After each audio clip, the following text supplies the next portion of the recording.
How are you? Good. How are Good. you?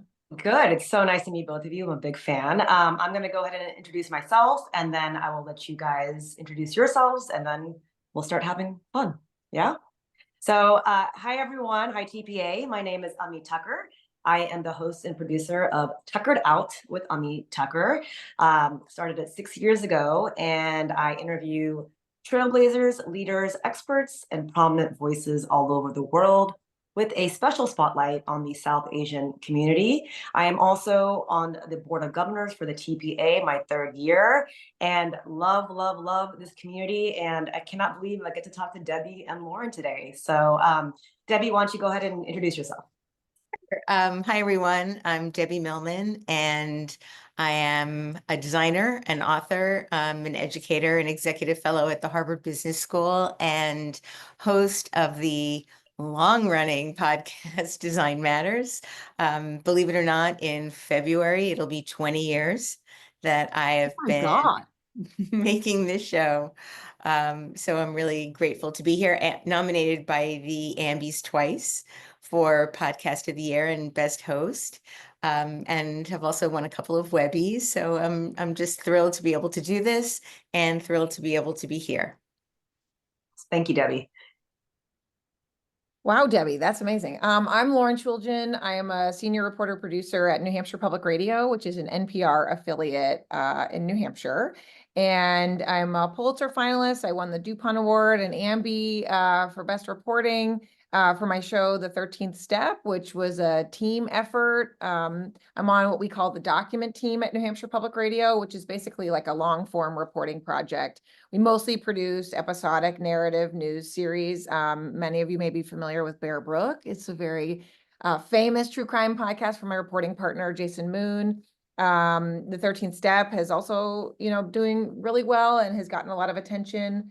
And happy to be with you all today. It was not 20 years in running. We do short series, but other shows that I've hosted or worked on, Stranglehold, which was a look at the New Hampshire primary and why New Hampshire has such a tight grip on being first, or when they were for so long. And I've pitched in on editing other projects as well, but happy to talk to you both. Yay. I'm not going to admit how much I'm fangirling right now. Well, I'll do that later after we're not recording. And so let's start off. It's kind of, these questions are for both of you, so whoever wants to answer.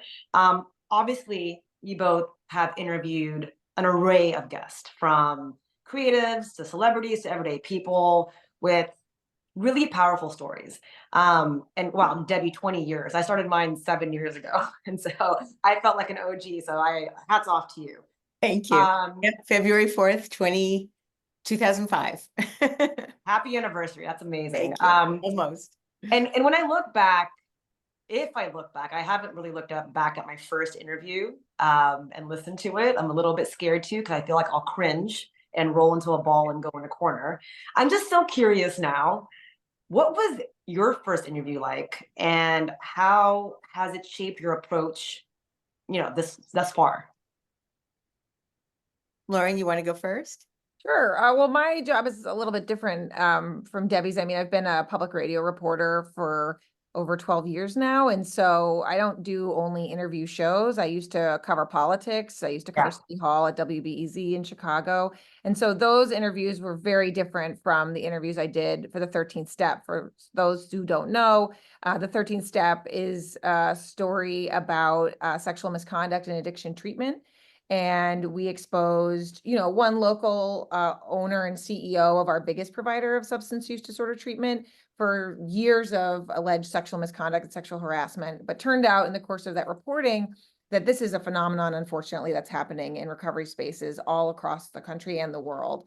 So obviously the reporting for that is significantly different than the political interviews I was doing. When I came up in public radio, I would do pretty quick turnaround stories. I would go out to a press conference and I would, maybe talk to some people afterward, but for the most part, I would go to the press conference, try and corner the politician afterward and ask like the news of the day, run back to the newsroom and file a quick spot. And that stuff's really important, but those interviews are more guided towards, like there is a new city law or an ordinance that's out and we need a response like really quick for this afternoon.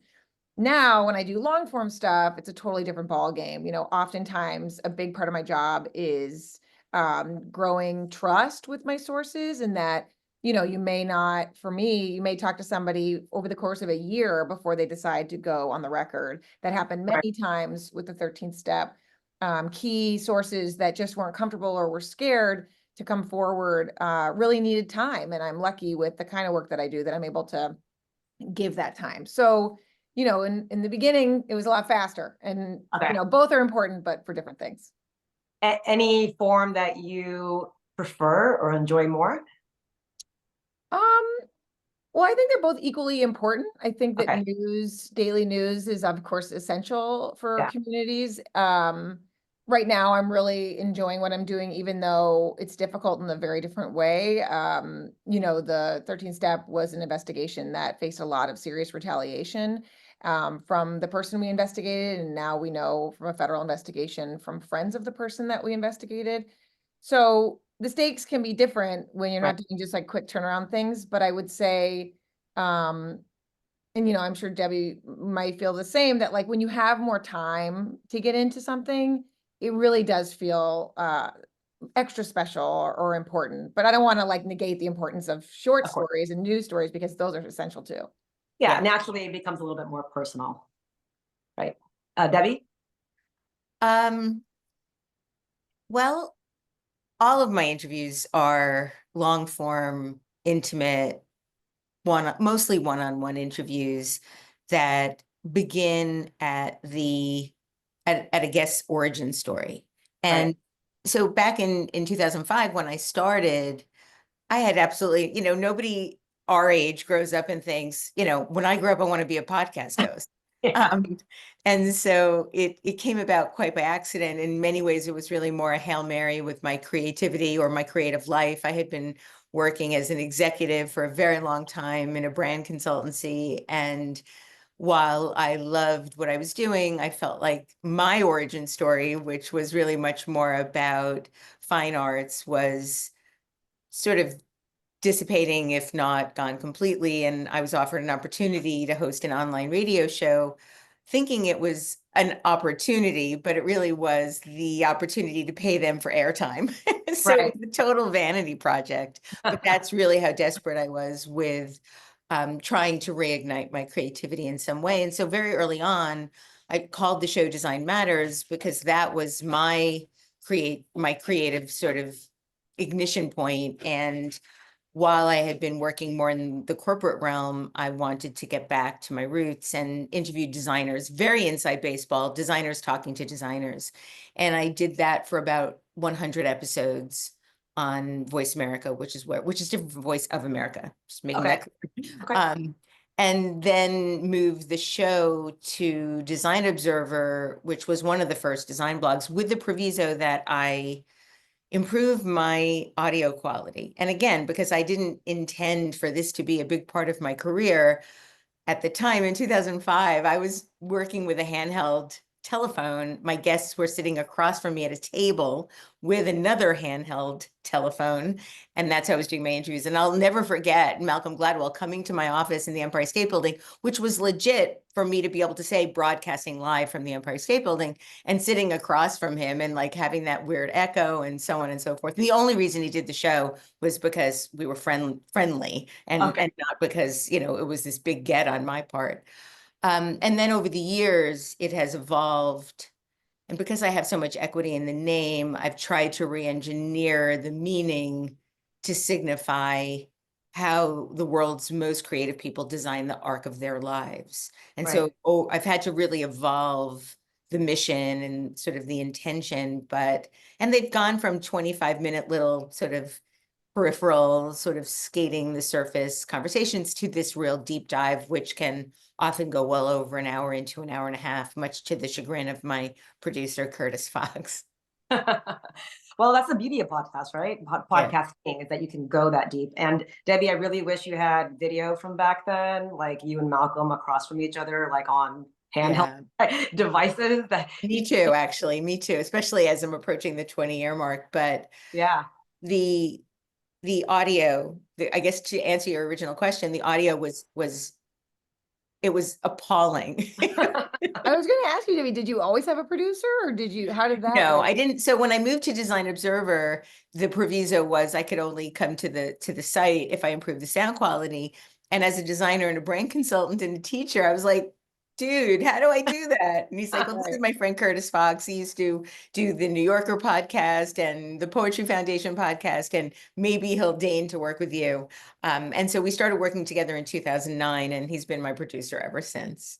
And Cool. he's vastly improved my sound quality. I also got very lucky when I co-founded my grad program at the School of Visual Arts. I was able to build a little podcast studio in this space, and that's generally where I record my episodes.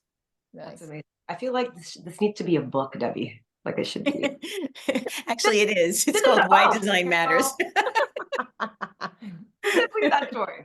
I got my computer stolen. I'll blame it on that. Absolutely fine. So I know everyone here probably really wants to understand your process, both of you, your process for preparing for an interview. Obviously, there's different ways to prepare, different angles. I think, I really want to understand, how do you balance researching extensively versus spontaneity? How do you balance those two to make the interview better? Well, for me, I think it really depends on the person. I'm about to put out a story ahead of the election about a local police officer in New Hampshire who actually was a Capitol police officer on January 6th and was so traumatized by what happened and the months following of additional officers passing away, that she moved home and is like trying to start her life over again. And so that is like, there's only so much on the internet about this officer. I only know from a source who told somebody else, to find this person was actually kind of like happenstance. And so she's the kind of person who doesn't want to talk about January 6th and hasn't ever talked about it publicly. So it's not like there's much research that I could do about her perspective. But in a way, that's kind of a nice problem to have, because then you're only learning about it through what she remembers. And then I do a lot of corroboration on the back end. So in that sense, where it's a profile of somebody and you're really like letting their experience guide the narrative of the story. The first interview I went in with her, of course, I did a lot of research about January 6th versus, of course, the stuff that I already know just from being a news consumer.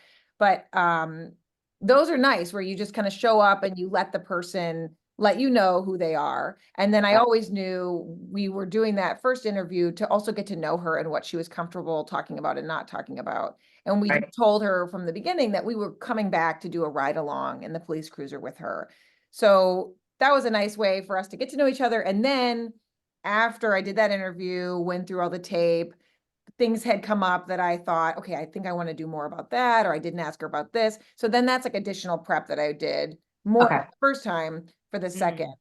In other cases, with a sexual misconduct investigation, it's really per person. You might get a tip from someone that says, I heard that this person was potentially abused by this guy, and you try and find them. And then it's kind of does this person want to talk about this straight up? Or do they want to get to know me first? Do they want to get lunch with me off the record so that they know that I'm not a complete stranger?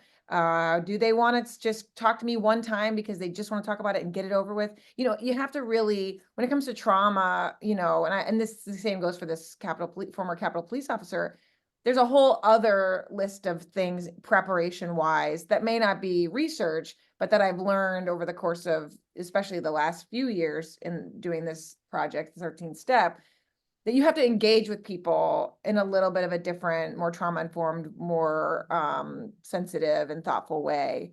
Right. And so that's why I say that's kind of a big question.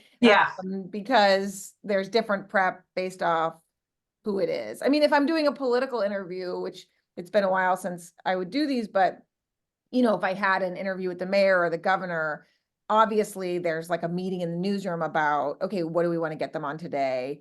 What are the big topics we can't miss? And what are the follow-ups we want to try and get in on each of those topics? So that is a big question. Well, I actually had, a question geared towards that, because I know 13th step tackles, obviously some very sensitive topics. And so you answered it, but, kind of a more specific question is how you make your guests feel comfortable and let them open up to difficult stories. And I mean, you're kind of answering that. You talk to them beforehand. I think you gauge each person. And I agree with you on, in a way, sometimes it's nice not to research too much beforehand. Every time I get a guest with a huge Wikipedia page, I'm like, oh man, like now I have to know all this stuff. And it's kind of nice when there's not too much out there. So I kind of agree with you on that. Yeah, I think the most important thing with a sensitive interview or a person who's endured trauma or has been harmed in some way or is coming to you to report wrongdoing that they haven't been able to before because of the way the systems that are set up in our world or because they're afraid or whatever. Right. I think making space for the fact that they're also a person, that they're not just a woman who's been sexually assaulted by the founder of their addiction treatment center or their boss or whatever it is. Like, I think what's essential is for people to remember that people have agency and that they're not defined by this awful thing that happened to them. And so, in one case in the 13th step, a woman who said that the CEO who was her boss had sexually assaulted her in during the workday. At the time when we first talked, it was mostly she just really wanted to just get it off her chest. And that's really all we talked about. And then once the story came out, this guy that we investigated sent legal threats to people involved in the story. He ended up suing me and a couple sources. And so suddenly, there was a lot more for her to have feelings about, with her involvement in the story as we were reporting towards the podcast. So even with all of that just getting heavier and heavier, I still wanted to make sure in any conversation we had, I was like, what's up with you? Like, what's making you excited today? And she's like, oh, my sister just had a baby. I was like, well, let's talk about that for a while.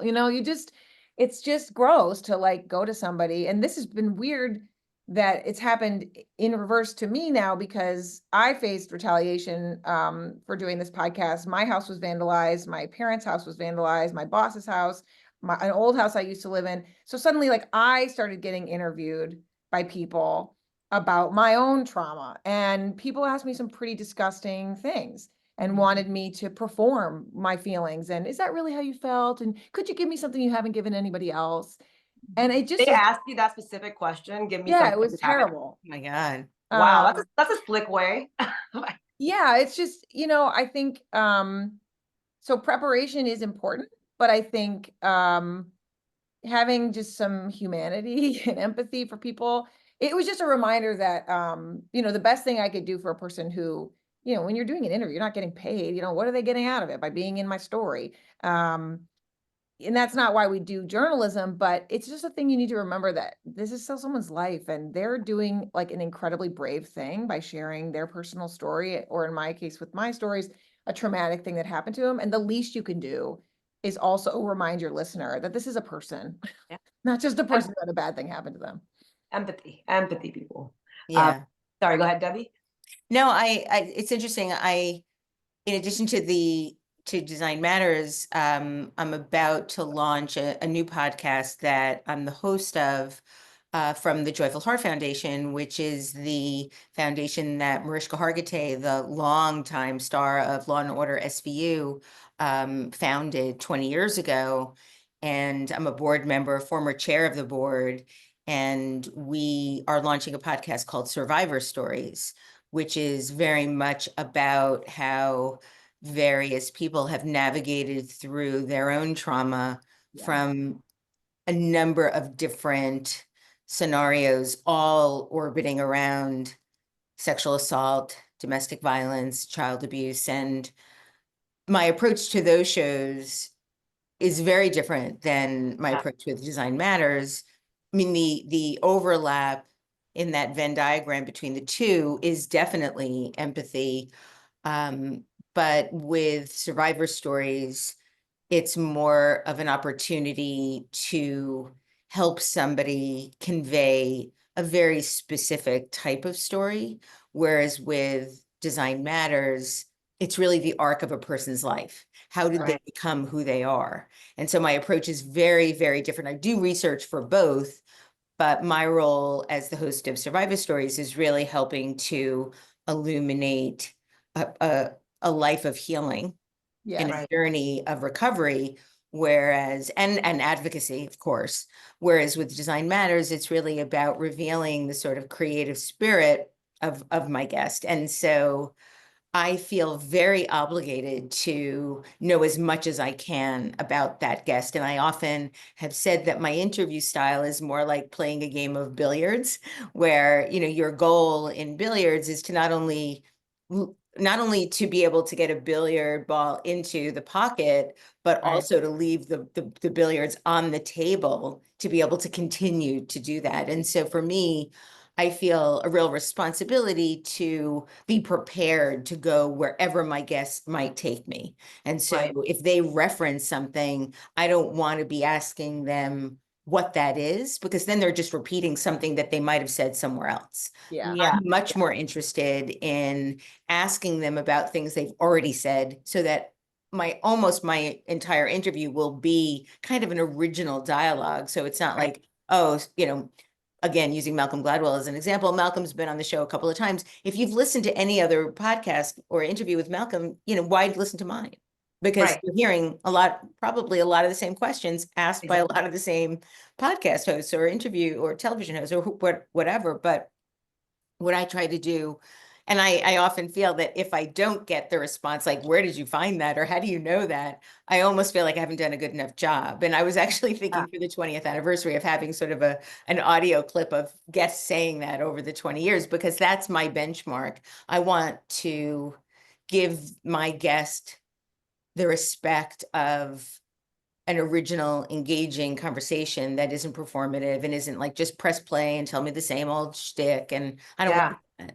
Yeah. And the way I tend to get my guests for Design Matters as comfortable as possible is to ask them a question, the very first question that surprises them, something that really isn't about their latest book or play or album or whatever it is, something really deep, a deep cut, Yeah. and get them to sort of understand in that moment that I've really done my research. And I feel that the 2 weeks before a show in my preparation, I feel like I enter into somebody's life and I live their life for a couple of weeks to really understand who they are. And sometimes it's harder than others. I just interviewed Ken Burns.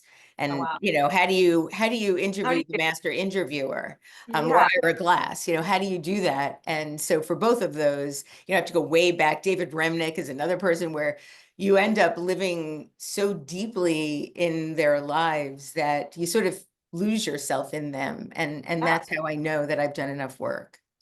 So wow, Ken Burns. So I mean, I've done 150 episodes, and this year, just when I hit 150, I was realizing I was kind of bored of my own questions. I Mm. thought I was keeping it fresh, but something the last 10, 15 episodes, I was like, I don't know, like I need something to change. And, 20 years of you doing this, Debbie, and you kind of answered it, but for someone like Ken Burns, how do you keep it fresh? Like, what do you do to keep it unique and interesting, besides really diving into who they are?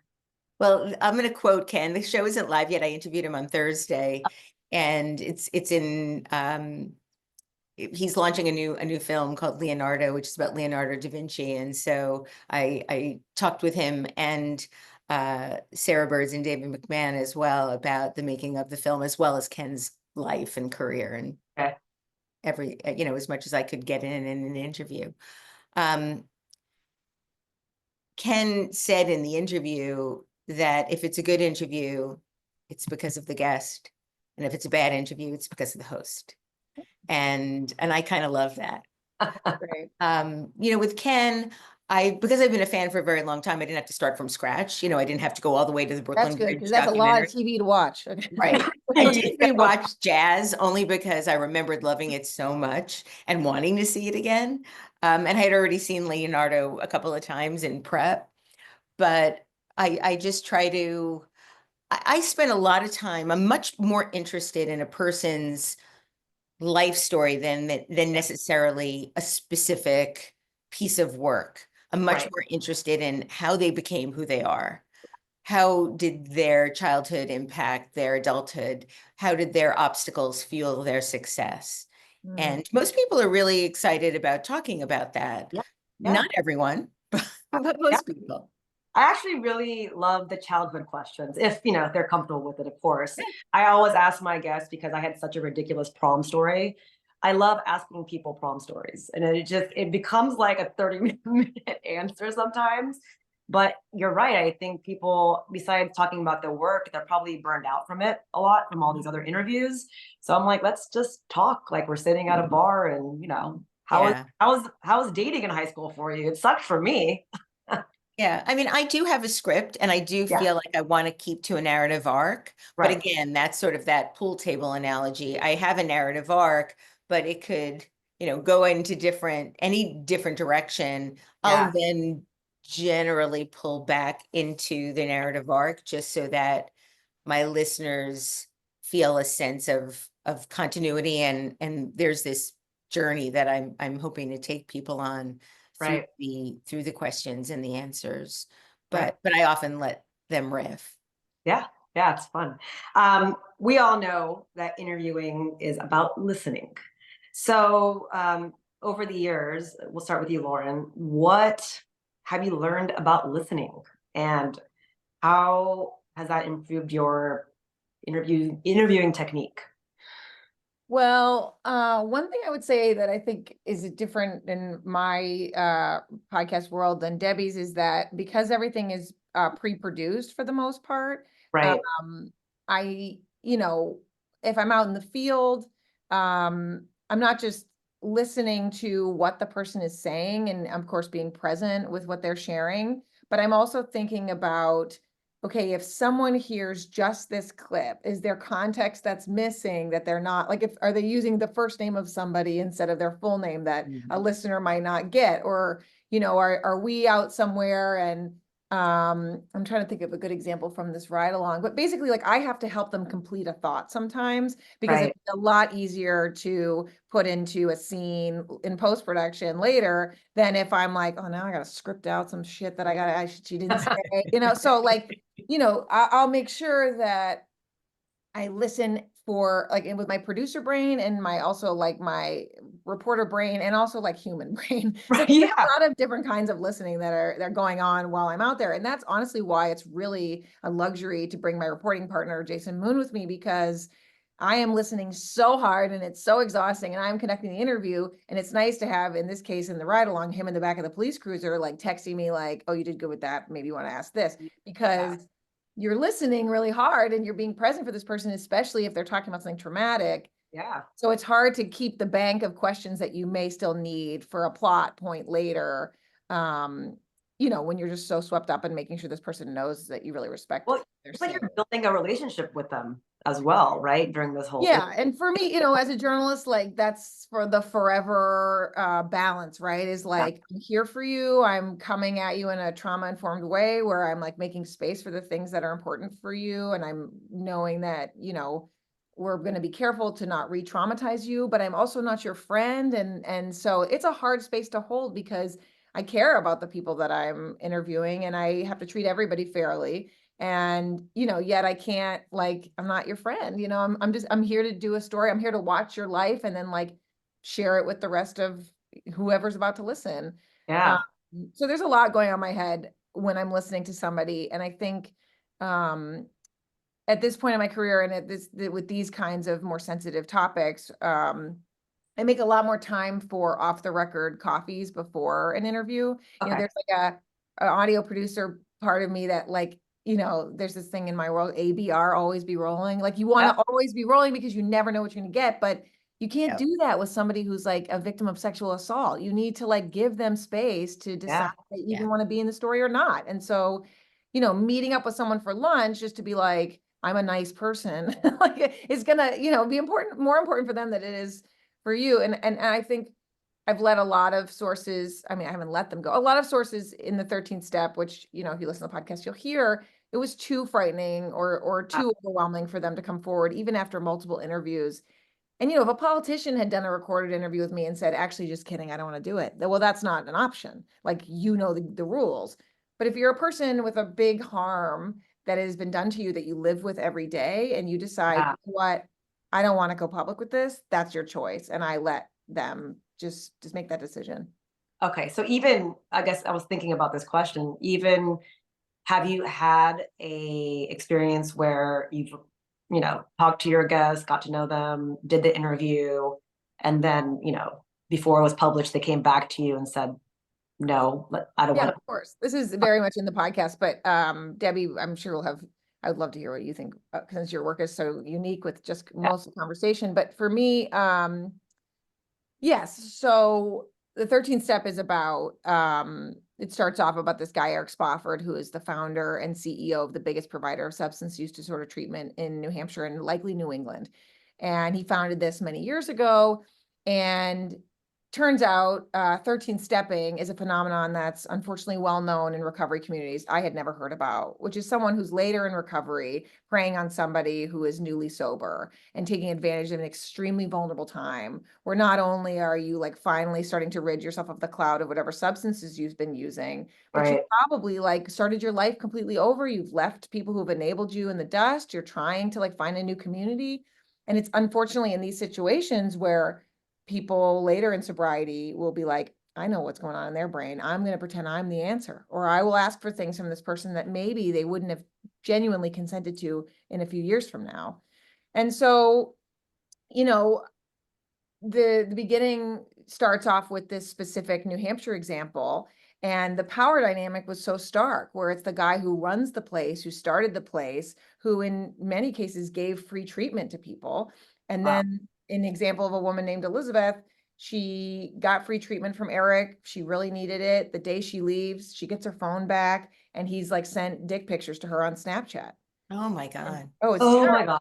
So like, Oh yeah, my. so that's not an easy thing to come out and say, I mean, this is the guy who gave you the step up that anyone who with people in their life in recovery know, like getting someone to treatment it's sometimes impossible to do. Yeah. She'd finally done that. And then this was the first day out. And so she was really plagued with who's going to believe me? Like, Yeah. this is Snapchat. It's gone now. And this guy's a big, wealthy dude. And I'm just, in the sober home that his staff put me in. And so there were a lot of women in similar situations who, yeah, multiple interviews, or I went to their house, or I, had their friend come to the station. And then when they saw the lawsuit get filed and they saw the vandalism at my house, I mean, they were just like, one source told me, no one can protect me from that, Lauren, not even you, Wow. and dropped out. Yeah. And it was devastating. And I Yeah. could have, there was no like illegal, it wouldn't be illegal for me to say, well, you consented to an interview and you gave me your net. So I actually, but I would morally never do that to a person. Never do that. Yeah. Yeah. So yeah, I've had to let people go. And I actually got really creative with that woman and another in particular, where in the last month before we published, I called these girls and I said, listen, like, you don't have to do a thing. I Yeah. totally respect your decision. Yeah. I have come up with a way that we could use completely unidentifiable information that you've sent me, and I'll have my colleagues voice it, and I'll make a montage that just demonstrates what it was like to like be in my phone. Yeah. It's like, I'll do it. No, I'm too scared. I'm out. Yeah. Constantly. And I think nothing, better described the day-to-day impacts of trauma than, that, mental tumult of, I want accountability for what was done to me, but I'm too afraid for the further pain I might have to deal with if I come Of forward. course. Yeah. Traumatization. Yeah. So Debbie, the question, just to remind you, it was, about listening, Well, what I think, yeah, I think there's sort of an overlap in both the listening and the question about, what if a guest sort of decides they Right. don't to have the interview aired. With listening, I've definitely had to learn how to listen. Very, very early on in my tenure doing this, I was doing some video podcasts as well. If I was interviewing an artist, I would sometimes go to their studio and do some filming, and I was doing that work pre my relationship with Curtis Fox, my producer, and I was working with the late, great Hillman Curtis. And I was interviewing Lawrence Weiner, And he said, Debbie, you don't need to say after everything he says. I'm working on that. Oh, And and it's funny because I'm watching me and Lauren and we're both going like that. Yeah, 'cause you can't that's speak. how Nope. that's how you do, that's part of the empathy. And I don't even know that I'm doing it anymore, but I do sometimes see myself and think, oh my God, I look like a bobblehead. But I Quietly valid. find, right? I'm trying to I do that. find that most people have a really hard time listening, that they talk and, talk, and they stop, and then they wait for somebody else to stop talking and then they start talking again. So you really have to be very conscious of not only but you also have to be conscious of how much you want to or need to participate in furthering a story. The last thing I want to be doing is mansplaining. And I find, to sort of dovetail into the second part of the question, the more you give somebody the opportunity to share, the more comfortable they feel, the more you've established trust. They'll sometimes say things that they wish they hadn't said. And so I've never had a guest say they didn't want the episode to air, but I have had people come back and say, can you take that out? Yeah. I feel bad that I said that. I don't want to hurt that person's feelings. Actually, I'm going to correct that. I did have one person ask that the show not be aired, but it was because she thought she did a terrible job. And when my producer said, actually, he thought it was terrific, and then she felt more comfortable and then got a lot of really positive feedback. So she never regretted it. But I have had a good number of people say, can you take that out? And, we've had to do that. Okay. I So you imagine most of your guests, like Debbie, would know the rules, so to speak. Like if I'm going to sit down with Debbie, like this is going to air. Yeah. So they're not going to, it would be I mean, that's why I was like, I wonder what Debbie's going to say. Cause that would be wild if some of your guests were like, just kidding. Yeah, no, I mean, and usually I have to say, usually it's something that they've said that they're more, it's not really about what they've revealed about themselves necessarily. It's that they don't want to hurt somebody's feelings about being honest about some scenario, or they don't want their mother to hear them say that, oh, I had this experience and, whatever. Yeah. It's usually family oriented as opposed to career oriented. And Curtis tells people right at the get-go that if they're speaking and suddenly they realize, like, what am I saying? They can stop and just say, oh, you know what? I don't want to go there. Or if they feel right after that they've said something that they regret, just let us know. I don't do gotcha interviews at all. I want people to feel comfortable and happy and celebrated and respected in my interviews. One thing I've had to pull back on from the early years is not being so fawning, because most of the people I was interviewing, I'm fans of. I only interview people whose work I really admire and respect. And so I had to be very careful to not be like gushing, And I still do from time to time, but I try to reel myself in. Yeah, I'm because going, it I'm changes going like through the it right now. audience's experience of you in that moment. If you're Yeah, like, I'm obsessed with this person, then everyone listening is like, oh, well, this is going to be what, she just likes yeah, that. yeah. That's great. So I know a lot of our members really want to learn about mistakes. So if we can talk about common mistakes interviewers make, besides the mm-hms that they make, and kind of how to avoid them. So a lot of our members are, just beginning podcasts and they're starting off. And so how can we help them start off on the right foot? One thing that I don't do for anyone is give out my questions. Oh yeah, no. And you'd be surprised at how many people want questions. And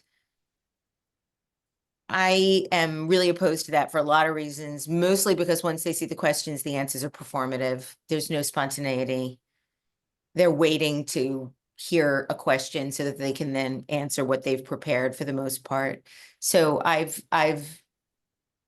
turned down interviews where somebody has said, you have to give me the questions up in front, beforehand. Mistakes. I think the fawning thing at the beginning for me was somewhat shameful. I'm embarrassed now. I mean, like you just kind of like, what's amazing, Debbie, about your career is that like you just kind of happened into this like very right. good life. I was never trained. I actually got rejected from the Columbia School of Journalism. So I mean, it's just, I did too. When you got regret rejected that from Columbia. now. Debbie, I did too. And I won the DuPont Award and I was just like, all right. Yeah, same. I didn't win the DuPont Award, but I went back. They asked me to come in and do a lecture there. And I was like, redemption. Amen, Debbie. I was feeling the same way. I was walking around that campus being like, oh, well. Same, same. So I guess one thing we can both, I guess we have this in common, don't assume that just because you fail at something once that it's going to be a forever thing. And one Oh, thing it's that, devastating. another thing that I hate when I do this, and I still do it from time to time, and I always ask Curtis to take it out. And I always feel like if I have to edit myself, I've that in and of itself is a mistake. I want to be on my game and at the top of my game when I'm interviewing someone. So if I have to ask Curtis afterward to take something out, then I feel like that's a mistake on my part. But usually it's when I say something really dumb, like, how wonderful. Like, who cares what I think? Like, who cares that I think something's wonderful? Like, right? It's so sophomoric. And so, and every now and then I'll get really caught up and I'll say something dumb like that. And then I feel like I've just diluted my stature a whole lot. I was just going to say a very similar thing, which is, I used to ask the longest questions. And I mean, I just would just keep going. I do that too. I do that too. And then how you learn that that's a mistake is you go back to sit down and cut it. And you're like, Yeah. not only are you listening to your terrible question, but you can see how long it is in comparison to the, to the response. Yeah. So I think for me, especially because I am the host, but it's like a different kind of hosting than what Debbie's doing. Yeah. You're not here to hear me ask a question. However, what I was saying before is kind of, you are I don't even know what the right word is, but I'm producing on the fly. I'm functioning as a move things along. I'm not functioning as I'm Lauren, I have interesting thoughts. That's not the job. Yeah. So that's one thing. I mean, I would just say this is more of a journalism thing, but it could be for anyone doing a podcast, which is we used to call this at J school. I went to Northwestern after Columbia rejected me. And we used to have this assignment, we do assignments, and if you got someone's name spelled wrong, you get a Medill F, which basically meant one error like that and you fail the assignment. And it's a really, really good practice for anybody who's doing public work about any other person, which is to say the basic level of respect is to make sure you pronounce someone's name or correctly, or make sure their spelling is right. And as a really young reporter in Chicago, I've always really leaned to the really tough topics, but there were a few suicides at a high school in the northern suburbs of Chicago. And I wanted to be how are people coping in this community? That's such a terrible thing. And the dad of one of these people, I think he was a teenager who had passed away.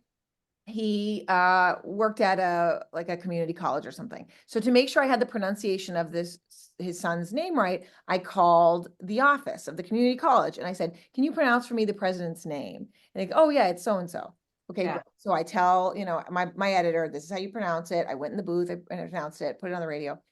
And lo and behold, we get an email that I didn't pronounce the person's name right, which is unbearable because this person has passed away. And I'm like, oh my God, I swear I called. Well, apparently I talked to an intern and that's on me. That's totally on me. And so that was a really awful, one of the worst mistakes I've ever made in reporting. And I bring that up a lot in conversations like this because double check. One check is not enough. Especially if it's for something as basic as someone's name, because guess what? If you know what that person's name was and you heard that, the rest of the story is ruined for you. The whole time you're just what an idiot this reporter is. How could she not get this kid's name right? Totally. Oh yeah, I did that with a guest. With a guest very early on. And I had interviewed Massimo Vignelli, the late, great, legendary designer, one of the most important designers of the 20th century. And I think it was the third interview, but the previous two had been live. This one was in the studio and I did my intro and he stopped me. He's like, Debbie, it's Vignelli, not Vignelli. I mean, good for him. You know what I mean? Yeah. How many times people have said my name wrong and I don't say anything because I'm like, it's okay. People have introduced me as Amy Packer, and I'm like, it's 3 letters, AMI, guys. Come on, we can do it. Yeah. Yeah. One thing also that I have to be very careful of, because I do so much research. Yeah. And I have so much information. There are times where there's something I really want to talk about, but my guest leapfrogs over that specific event or book or whatever it is. And then I have to, for me, a lot of the time, I have to be very cognizant of what I take out, of what I eliminate on the spot. You know, like I have to abandon that line of questioning. And that breaks my heart sometimes because it's so much, you know, I really want to talk about it. But I can't force fit and backtrack. I have to keep that narrative arc going. Very occasionally, I'll say something like, well, I want to talk more about that. But I always feel like that's a cop out and awkward. But Yeah. it's only if somebody reveals something way too soon Yeah. that I feel like I should do that. I'm literally trying to take all your advice, both of your advice, and like listen to myself right now and say, okay, don't say don't say yes. Well, it's just, you know, shooting your own self in the foot if you say, because then you're going to be all over your tape later and it's going to be obnoxious. Right. Yeah. Like, Yeah. And also it took me a really long time to understand all of what I'm saying now. And it all came through mistakes. Yeah. Always came through mistakes. No, I love this mistake list. I think when I was listening to you guys, I'm like, yep, I've done that. I've done that. I'm doing that right now. Like it takes, you know, practice. It takes time for sure. We do have a few questions from our members. One of the questions is, sorry, my finger's in the way because I am using my phone right now. So let me get that out. You know, we'd never know. You look great. And Okay, this is from David. I'm just tilting my head to read it. Okay, so it's from David Brown. He's asking, how do you balance between a conversation and a interview? good question. I guess I don't really think about, we just spent an hour talking about the art of the interview. And I'm like, well, I don't really think about it as interviews sometimes. I'm just kind of, you know, I'm just going out to experience a person and I am thinking about the things that I need to build a story later. So that does make it a little bit more technical. But what my goal is that I'm getting as authentic of a person's experience as one can get with a microphone in their face. You know, I mean, like my goal is never to sound like I'm sitting down, I'm reading questions, and then I'm leaving the conversation. I am with them in this experience. I am listening to what they say. I'm following up with something. You know, I think the goal is for it to sound like a conversation. If you've done your work, you can really just sit back and be part of the conversation in a way that doesn't feel formal and like you're doing your homework, you know? So I think, you know, sometimes there's questions I got to get in there. And so I'll have like notes that I don't want to forget. But the best tape really is when somebody is sharing something really authentically, and then I am reacting to it in the moment. There's this bit of tape in a story that I have coming out before the election about this former Capitol police officer, where she describes how, you know, motivated she is to continue because she thought she was going to die that day. And you know, because it's radio, you can't see her, but I can see, and this is like producer brain going up, I can see that she's tearing up, but you can't hear it. So I say, it's okay to cry, Amelia. And she joked back, nah, I'm in a police cruiser. That would look terrible. And it was like this beautiful moment of like everything she's fighting with, of like trying to be this like tough girl cop and like not letting her mental health like bring her down, while also acknowledging that like it's happening, like her feelings, her brain is forever different because of what happened that day.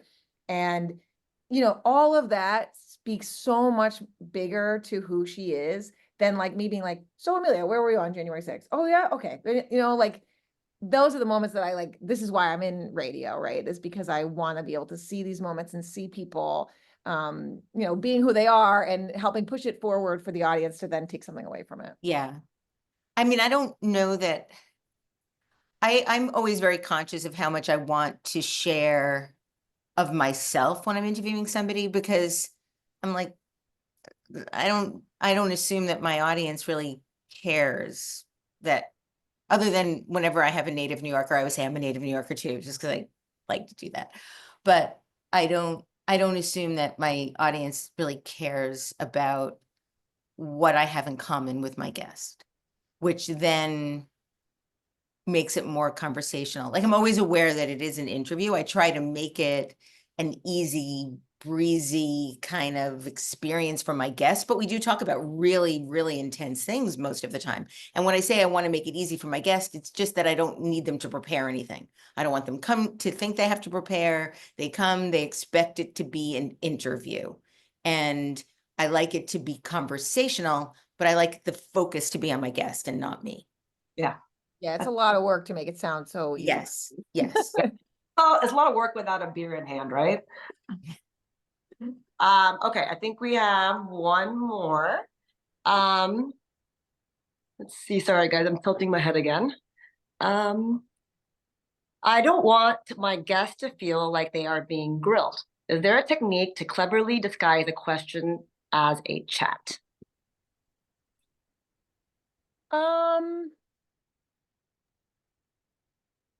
I don't know if I know how to answer that. I think, do you have anything, Debbie? I can think Yeah, of. I feel like We have if a couple. I'm trying to disguise something, they're gonna know. Yeah, I don't They're really. gonna care. know. I'm not here to disguise. Yeah, like. Yeah.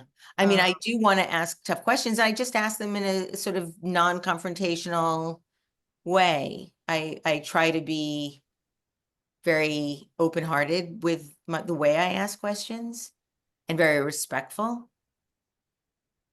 But I don't want to pretend ever. Yeah, I would completely agree with that. And I think, you know, I do things responsibly. Like, I keep going back to this example because it's literally, I'm working on the script right now. But, you know, with this like former Capitol police officer, I just say to her in the tape, like, look, if you don't want to talk about this, you just say so. You just tell me. And, you know, these are going to be hard for you because of what you've shared with me, that you haven't talked about this and there's reasons for that. And I, you know, conduct that interview really sensitively, but I also like, I'm not gonna be like, and now we're gonna maybe talk about January 6th a little bit because it's gonna be hard for you. Like, no, Yeah, we're gonna be like, we're doing it. And if it's hard for you, you just tell me to knock it off or we just go take a break.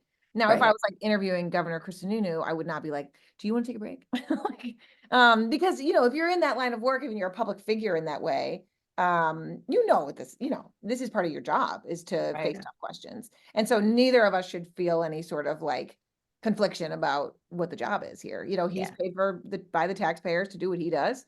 And so here we are. Yeah. One thing I do when I don't necessarily believe what somebody's saying, and not because they're lying, but you know, some really, really accomplished people like, oh, it's all luck. And I'm like, so what I then say is, really? You know, and so that is sort of pushing back a bit, because I feel like that just Yeah. can't possibly be the reason that they're, you know, the editor-in-chief of the New Yorker. It's not, That's not how life works, guys. it doesn't work that way. You know who's really good at that is this is going to be hilarious, but I watch a lot of Bravo. The producers of the Real Housewives, whoever's sitting on the other side of the like those confessional interviews, those are masters at like getting to the point. Oh, really? And I have to whenever watch that then. whenever Yeah. they let you, the audience, hear a little bit of what they're doing, it is a science. Like they are like keyed in on an exact reaction or moment. Now, again, this is in journalism, we wouldn't be doing that, but like it is really Yeah. fascinating to hear if like sometimes these like housewives will be like, yeah, I was fine. And they're like, no, really. Like what happened? And just like you're saying, it's like they'll get them to reflect on a moment that probably was in tape 2 weeks ago. Which is why we're all glued into it too. We're like, oh my gosh, this is so good. Yeah, they're the best follow-up. Yeah. So we have just a few minutes left. I just want to close out with a final fun podcasting question that kind of sums it up. But any last minute advice for our members for the art of the interview? Things to remember. This sounds like a dumb one, but it's really the best, which is just like keep listening to stuff. I mean, I've re-listened to the This American Life episode 5 Women by Hannah Jaffe Walt probably 10 times. And I might be alone in that, but I just found that to be such a remarkable piece of radio. And there were so many things in it that I like hope to do in my work. I don't even know Hannah. I don't even know if I know anyone that worked on that thing, but I was so compelled by it. And there was so much in there that like are goals that I want to achieve with my reporting. And so whenever I get stuck in a script or when I'm out reporting, I listen to that again. And I am brought back to the reasons why I like the writing being that sharp, or I like the structure of it. And so I would just say, like, keep listening to stuff that you know was empowering to you when you heard it, but also like listen to new stuff that like is completely different from what you're doing.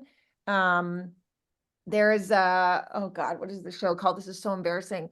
About Mother Country Radicals. Mother Country Radicals. Okay, that is one of my favorite shows in the last couple of years. And it was a really freeing listen because you know what? I am not Bernadine Dorn's child and never will be, so cannot create a memoir podcast about that lifestyle.